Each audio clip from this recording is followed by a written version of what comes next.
And now, Being Frank. Written by Donna W. Earnhardt.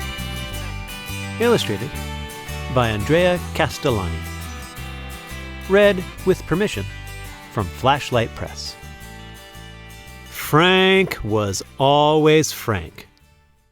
"Honesty is the best policy," he said.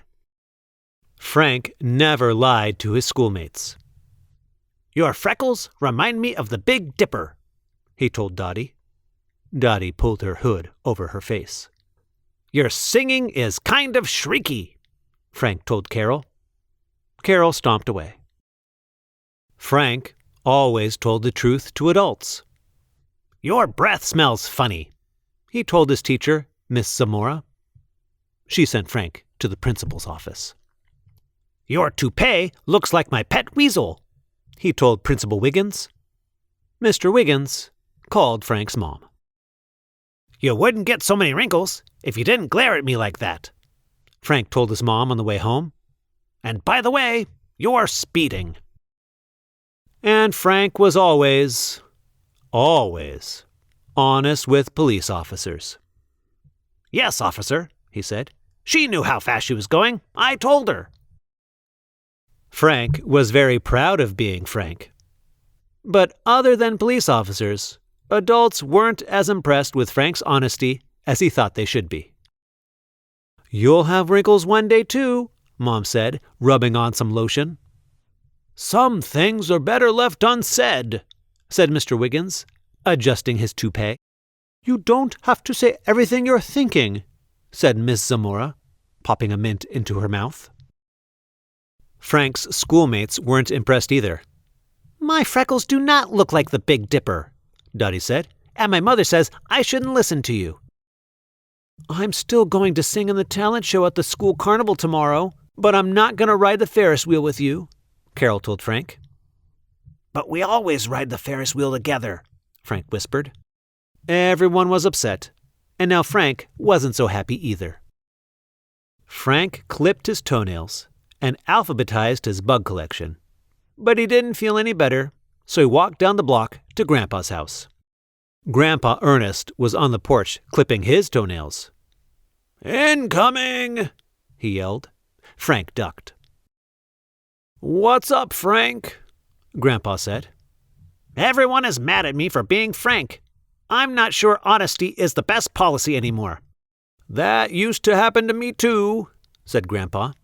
Mrs. Peacock walked by and straightened her massive hat. "It's new. Do you like it, Ernest?" Frank thought the hat looked like a flower store on Mrs. Peacock's head.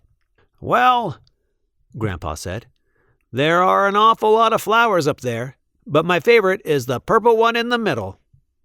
"Thank you," Mrs. Peacock beamed. "Toodaloo." Frank couldn't believe his ears. "Grandpa, you lied!" "No, Frank, I told the truth. I really do like the purple flower best. I talked about the good things on her hat instead of the not-so-good things." Grandpa's best friend, Mr. Pickles, pulled up in his truck. "Try the relish," he called, handing Grandpa a jar and a spoon. "I've got a cold and can't taste a thing."